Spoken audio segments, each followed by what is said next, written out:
Want to buy Bitcoin with your IRA? Don't waste your time on expensive IRA custodians. A strategy called a QRP is as easy as writing a check. Find out how. Text 44222 and type QRP book. That's one word. And get a free book that explains everything. Again, that's 44222 QRP book. One word. It's the easiest way to make Bitcoin and other cryptocurrencies part of your retirement. Welcome to the future. You're listening to the Consensus Network. Consensus Network. Consensus Network. With Buck Joffrey. Welcome, everybody. This is Buck Joffrey with Consensus Network. This is the Week in Crypto News. Today, stories include how one CFTC regulator says that Bitcoin and other cryptocurrencies are here to stay. You'll also hear about how the Winklevoss twins are making more waves in cryptocurrency, and this time with the Gemini exchange. We've got some really good news there. And also, we're going to hear a little bit about a Coke vending machine that accepts Bitcoin payments through the Lightning Network. So, those are just some of the stories we will cover right after this. Now, there isn't much more exciting than cryptocurrency, but there are old-fashioned ways of creating wealth outside of Wall Street that have been used by the wealthiest families in the world for generations. And that's what my other podcast is all about. It's called Wealth Formula Podcast. Now, if you've made a lot of money in crypto and don't know what to do next, this show might actually answer a lot of those questions too. Again, it's Wealth Formula Podcast with me, Buck Joffrey. Welcome, everybody. This is Buck Joffrey with Consensus Network, and this is the weekly crypto news. So starting off today, I want to talk about something that came out in the news a few days ago, which is really interesting. A guy by the name of Christopher Giancarlo. He's a top derivatives regulator in the United States for the Commodities and Future Trading Commission, otherwise known as the CFTC, kind of a big deal. In an interview with CNBC, he basically said that he thinks that cryptocurrencies are here to stay. He says effectively that the reason he believes that they're here to stay is that because about 2/3 of the 140 countries in the world have currencies or local paper currencies that really aren't worth the paper that they're written on.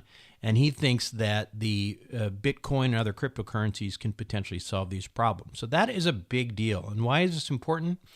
Well, again, it's incredibly bullish for Bitcoin and other cryptocurrencies. I mean, we have the top regulator of derivatives at the CFTC basically saying they're here to stay. So, I mean, listen, this is not a fringe element. This is not a bunch of cypherpunks. This is the top regulator for derivatives at the CFTC saying that cryptos are here to stay. So for those of you who still think Bitcoin is a fringe thing, this should be a major wake-up call to you. Also in the news today, the Winklevoss twins. So the Winklevoss twins are kind of a big deal in the crypto world. I mean, you may recall they are the famed twins from the Facebook movie. That was certainly the first time I'd ever heard of them. They were the ones who said that Mark Zuckerberg ripped them off. They went on to sue Facebook, won, I think, 20 or 30. They won like a lot of money. Anyway, they won a lot of money. I think it was like $60 or $70 million or something like that. Anyway, the thing that they did that was really interesting was that they took a big bet on Bitcoin when it was not that well known. They bought like $11 million of Bitcoin that ended up turning into over $1 billion. So these guys they're smart, even though they're depicted as kind of being sort of goofy and not that bright. They are very smart and they're ahead of the curve, and particularly when it comes to cryptocurrency and distributed ledger technology, arguably more than Mark Zuckerberg at this point. I would say, actually, that's not even an argument. That's just a fact. So one of the things that the Winklevoss twins are known for is that they are the owners of the crypto exchange Gemini. Now, Gemini is one of the major ones where you can exchange fiat currency for Bitcoin or Ethereum or some of the other major coins. Of course, most people know about Coinbase as well. Coinbase Plus, Kraken. And so what's really interesting, so these guys have made some seriously major moves in the last couple of weeks. So the first thing was that I think it was a few weeks ago, they announced a dollar peg stablecoin, and that was approved by the New York Department of Financial Services.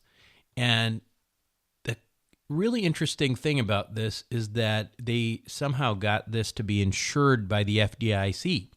So as you may recall, the FDIC is what insures your money in the bank, right? The FDIC is what insures your money from getting lost if there's a run on the bank like there was in the Great Depression. And so, the government guarantees you basically your money up to a certain point, a couple $100,000, I think. So that in of itself is kind of a big deal. I mean, effectively, they have created a U.S. dollar pegged coin. So, you don't have to, carry U.S. dollars anymore. You could have these stable pegged coins, and you could keep them on Gemini. And Gemini, of course, is an exchange. So ordinarily, I would say, hey, get your money off the exchange. It's not a good idea. Put it in a wallet. But here, something happened very curiously today, which is Wednesday. Now, I don't know when Phil's going to get this out, but this is a really interesting thing that happened. Gemini, as a cryptocurrency exchange, apparently has secured insurance coverage for all of the digital assets it holds in custody. Now, this is a huge deal.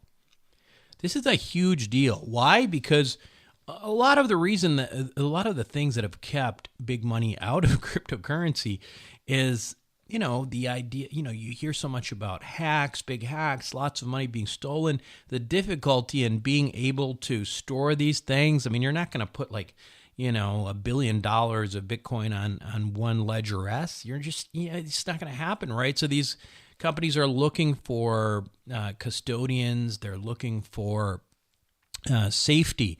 And so having an insured place to keep your cryptocurrencies, this is actually a really, really big deal. So good for the Winklevoss twins. Now, I should also point out that this ETF that everybody's been watching, the one that is sponsored by Van Eck and the Chicago Board of Options Exchange, which everybody thinks is going to be a really big deal. A lot of people think it's going to be a big deal for crypto and is going to be very bullish. One of the key elements of that was making it so attractive was the fact that it was going to be covered by insurance. Again, you don't want to, you're not going to get big institutional players to put their money into something when there's a chance that, somebody could just hack into it and steal it, right? And so this is creating that element of security.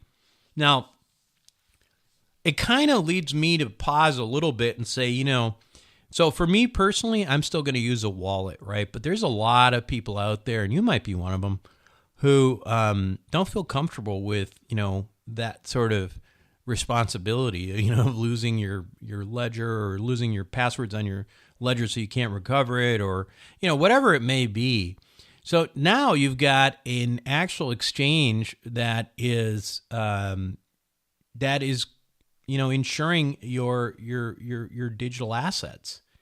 So if you decide to keep your money on Gemini, it may not. I can't say I don't see why not at this point. I could be missing something, and if I am, make sure to just email me and tell me, Buck, you're an idiot, because here's what could still happen. But quite honestly, I know that a lot of people who buy crypto and are literally keeping hundreds of thousands of dollars on exchanges, and the exchanges can get hacked. The exchanges can, they're not secure. They get hacked all the time. But now you've got Gemini that's saying, hey, we're going to insure you for it. So that's kind of a big deal. By the way, if you put together that US dollar token and the being FDIC insured, and then you put on top of that this larger digital asset security, theoretically, this would be even more secure than an American bank, right? Because if you have Now, I don't know if there's a limitation on how much you can get covered for, through the Gemini broader insurance. But in terms of the FDIC insurance, you're covered to about $250,000.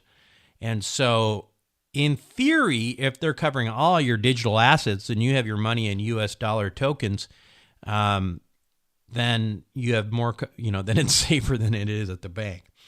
Anyway, moving on, meanwhile, while this exciting stuff is happening, September had the lowest Bitcoin volatility in 15 months. And I know because I've been sitting there watching it, hoping to drop under 6,000 again because I wanted to grab a bunch before things started taking off. But I'm being a little greedy. I'm waiting for it. It's been lingering about $6,500, but I really want to get closer to 6,000. I'd like to be around 6,100 or 6,000 or ideally below 6,000. But anyway, this kind of stability in price, according to what I'm reading and according to some of the traders I know, is a signal that there will be some kind of new price action shortly, whether that's up or down.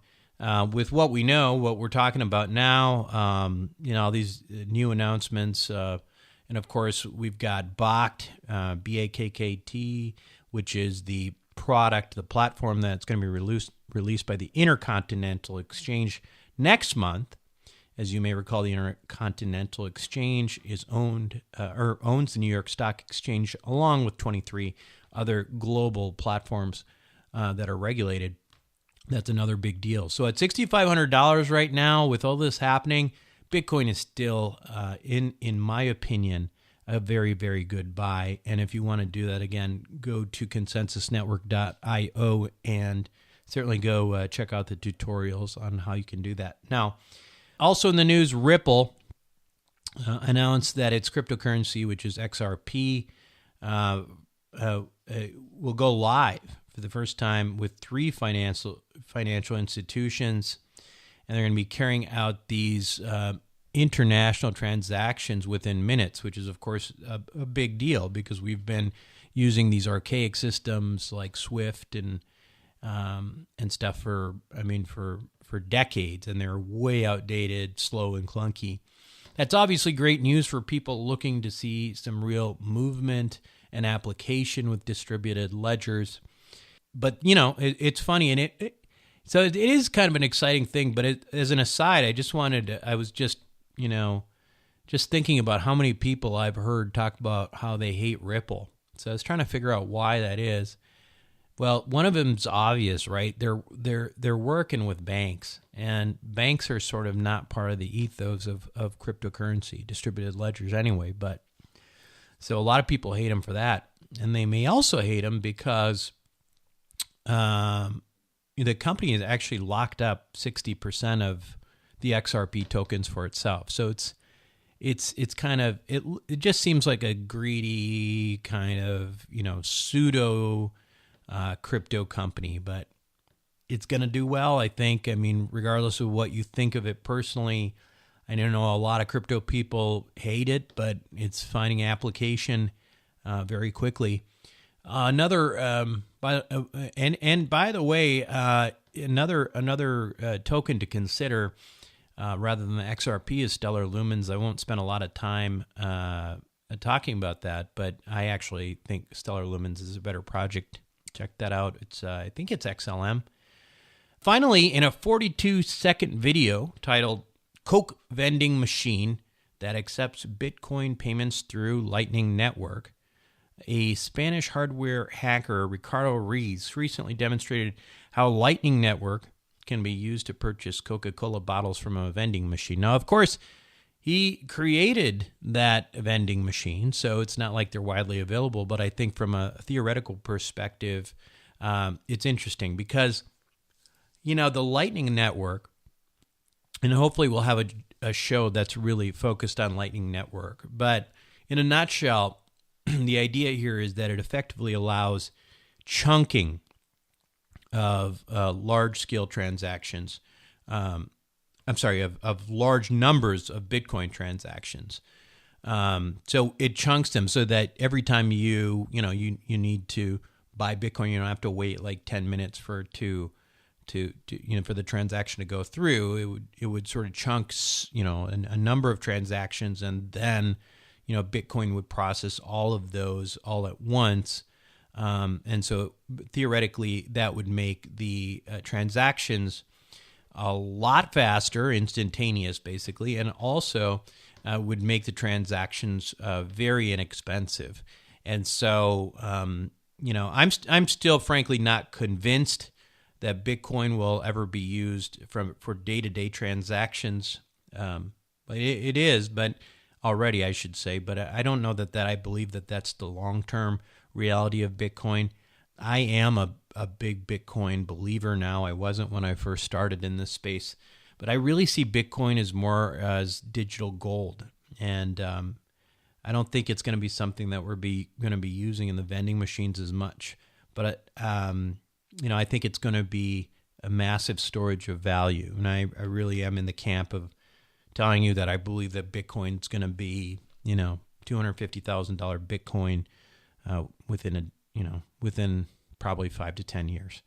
So again, I don't pretend to be a fortune teller or necessarily an expert on anything. I know there's a lot of people in this space that call themselves experts. I am certainly an enthusiast and a student of this area. So I could be wrong. Tell me why I'm wrong. I love that. Anyway, that is it for me with Consensus Network crypto news for the week. This is Buck Joffrey signing off.